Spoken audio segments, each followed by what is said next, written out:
salaamaaleykum sama mbokk internet yi j'espère que yéen a ngi si jàmm bu baax bon di leen ñaan ngeen demee commenter partager abonné tamit pour sama publier ngeen teel ci mën jot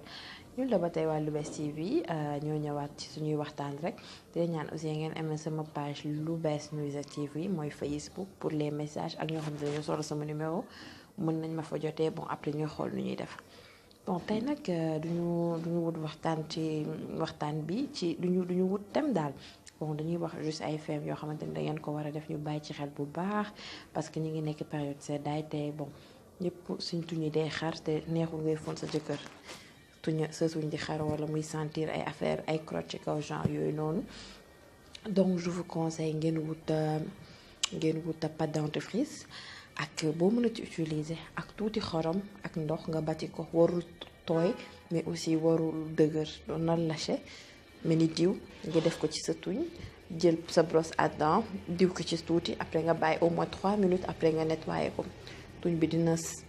rose mel ni lu xaw a rose tuñ bi du am ay affaires yu ci nekk xar-xar en plus dina nooy et c'est agréable à regarder donc di ci conseiller jigéen ñëpp ñu def ko ba koy def sax bu leen neexee ngeen def la ko seen jëkkër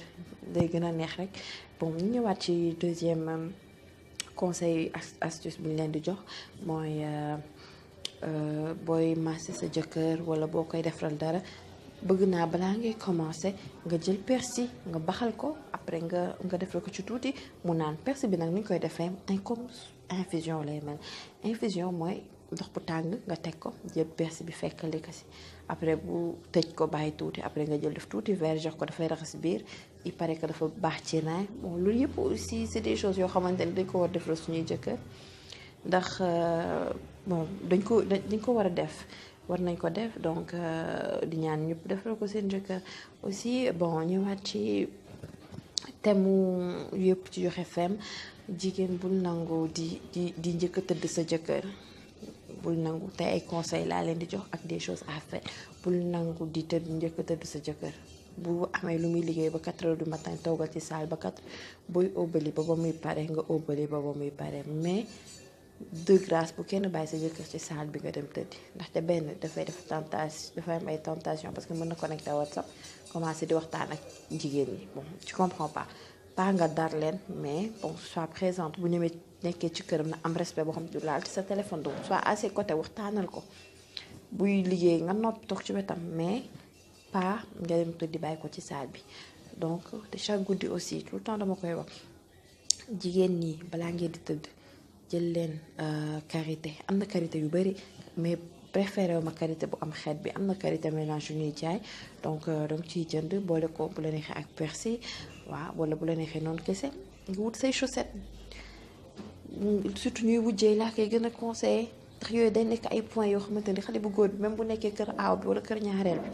yow ñetteel bi nga tàmm ko wala yow ñaareel bi fu mu dem xelam ci yow lay nekk heure boobu buy tëdd parce que loolu la tàmm sa kër donc noonu la nga def ko sa routine boo leen xuloowee nga def ko boo leen juboowee nga def ko ba fu mu dem heure tëdd bu jotee xelam foo jaar ci yow lay nekk parce que xëy na keneen ki amul xel boobu yow nga def ko mu nekk ay comme ay tampon ci sa sëy mu nekk yoo xamante ni ay point la donc ñoo xamante ni wujjew ñu aussi ñu leen naan ngeen defal ko seeni borom que chaque jour boo leen tëdd wut leen ay karité wala ay huile de massage pied wala ay affaire defal leen ko ñu tëdd mais daal de préférence karité parce que au moins dina tax peau bi reposé bu yeewoo dina beesaat tàkk bu sangoo bu solee mbaraakiis bu nekkee veille vendredi tànk yi du xaar du def dara du am benn effet secondaire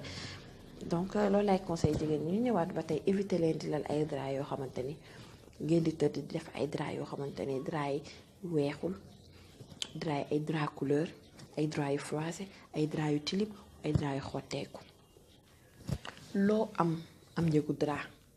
marché yaa ngi fii marché samedi marché lii marché lee donc wut leen ay drap yu weex yoo xamante ni boo amee ñaar boo fóotee benn bi teggi beneen bi teg mais na set na xeeñ neex parce que aussi bon tëdd ak sa jëkkër xanaa yooyu affaire yu bonal xol la yooyu mooy tax parfois góor dugg ci kër rek énervé gis néeg bi désordonné rek énervé mer nga naa sama jëkkër daa bëri jikko bëriwul jikko c'est énervant parce que il se dit que dafay liggéey wala mi ngi lay toppatoo wala mi ngi lay jàppale après mu ñëw néeg bi mel ni noo xamante ni kenn waxu ko mooy loolu baaxul donc éviter leen loolu bu baax bon ñu ñëw aussi ci góor yi non jigéen ñi balaa may pare dee leen togg ba mu neex na classe aussi na am harmonie mooy ay ceebu jën perlage tay da ngay gis ñaareeli yooyu la ñuy def xaw ma ñetteeli tamit def ceebu jën yoo xamante ni day am lu nekk ci biir ay caakiri perlage lu nekk yaa ngi koy dégg léegi lu nekk donc togg bi na ngeen di innover parce que góor aussi jigéen bu mënee togg dañ lay téye parce que góor amul lu dul biiram aussi ginnaaw yaay ak papa biiram la am donc dafay bëgg nekk lekk di togg lekk di lekk bu neex pour buy ñëw sa kër sax day sawar ñëw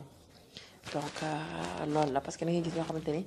am lu ñu togg bu neex wala seen jànkay togg ba ku góor ki préfère de añee ville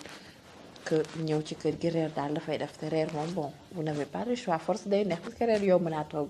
donc jigéen dafay mën a togg balaa ngay dugg ci néegu sëy mën a toppatoo xam nu ñuy waxee yooyu base yi ñu ñëw ba ci góor yi parce que am na góor yoo xam te ne benn tubéy mën nañ ko sol 1 mois loolu moom bon jigéen ñi la ñuy wax loolu moom da ngeen ciy jóg bu baax a baax parce que am na góor yoo xamante ni benn tubéy mën nañ ko sol 1 mois du dara ci ñoom am na benn client ma doon wax léegi mi ngi may naan benn jëkkëram day obligé denc tubéy bi nëpp ko sinon jëkkër ji du may tubéy bi jàmm loolu man je dis que bon xelu góor a mel noonu donc yow xale bu jigéen bi yaa ci parce que sa jëkkër bu génnee modde duñ nekk moom modde dañ naan jëkkëru diw moom day sañse mais toppatawul jëkkëram sa doom yi bu ñu tilimee dañ naan ku jigéen ki moo tilim ku góor ki donc dañ cee war a bàyyi xel sa jëkkër ni ngay toppatoo sa bopp nga koy toppatoo génneel ko yére bu bañee nga xëccoo ak moom nëpp yére bi mais góor aussi bon man je vous conseille aussi envers seen jabar comme lu may def wax tout le temps ci vidéo yi defal sa jabar sa priorité bay booy toroxal waa mbedd bi ñëw sa kër nekk nit moo gën ñëw sa kër nekk daf dem ci mbedd bi nekk fa nit di ñëw ci kër gi di leen toroxal di leen sonal parce que bon sa mag baax na say tante baax na mais lu la sa jabar mënulu nañ ko sa jabar moo lay satisfaire guddi sa ay mbokk looy ba sa jabar dem mënuluñ la loolu sa jabar moo lay ëmbal loo boo ko bawoon demit say mbokk du la ëmbal doom mukk sa jabar donc di ñaan ngeen bàyyi ci xel bu baax te xam ne que jigéen jabar sag la jëkkër sag la waaye jabar sag la ak koo xamante ni tamit jóge na kër parent am ñëw ngir sëyal la loo ko def muñal la waaw góor daa baax ku góorgóorlu ci kuy góorgóorlu da ngeen di teral seen jabar boo leen gisee lu rafet ngeen xalaat ko bu meree nga neexal ko parce que du tal tout le temps jigéen mooy ñëw jigéen moo gën a war a gën a jekk ci ñëw parce que pour dañ naan yaay sëy yaay muñ mais góor tamit parfois da ngay ñëw sa jabar mer nga gis lu rafet jëndal ko indil ko sa jabar parfois mën na ñëw fa parce que am na góor yoo xam te ne aussi lan moo leen di jotee ak seen jabar parfois ñoom dañoo yaakaar ne tëdd daal chaque guddi rek da ngay laal boo laalul rek voilà neexu leen ñu mere la alors que du noonu ku nekk aussi da ngay xool sa côté partenaire parfois nga gis yéen ñaar ñëppay rakkaaju yéen ñaar ñëpp parfois kenn ki day bañ après d'habitude bon jigéen ñi duñ am envie mais bon sa jëkkër bu kiiwee nii rek nga séddee jour bu xale bu jigéen bi bañ ne da ngay comprendre ni que fa araam gaa mais góor boo nekkee jigéen ñi nga xam ne bëgg na am bëggul da ngay jëli rek jéem a comprendre parce que loolu aussi parfois nga gis ñaar ñuy jot tout le temps yow duñu mën a wax lii moo leen jote waaye dañu naan ku góor naan ku jigéen ki daa réew ku jigéen ki alors que du loolu non c'est pas ça lenn moo leen di jote ci li xew ci biir néeg bi parfois aussi ku góor ki mën na ñëw day fekk néeg bi désordonné xolam bon loolu wax naa je viens de le dire parfois mën na ñëw fekk ay yéreem tilim loolu yëpp jigéen danga ci war a rey mais góor aussi beneen côté bi ku la nekkal ci naaj yow it bu la ñëwee bu la woowee nga aawu ko tamit bon da nga war a ñëw donc yow it boo génnee sa côté da nga koy régler gérer si gil sa jabar parce que am na ñoo xam te ne bu ñu amee jabar am gel dañuy nekk di wàññi seen jabar yi si seen gel yi loolu yëpp am na fi bon ñi maa ngi koy yemale fii parce que mi ngi commencé gudd mais dina ñaan ngeen amee commenter partager abonné wu tamit bu doyul rek ma dool yéen rek laay déglu merci beaucoup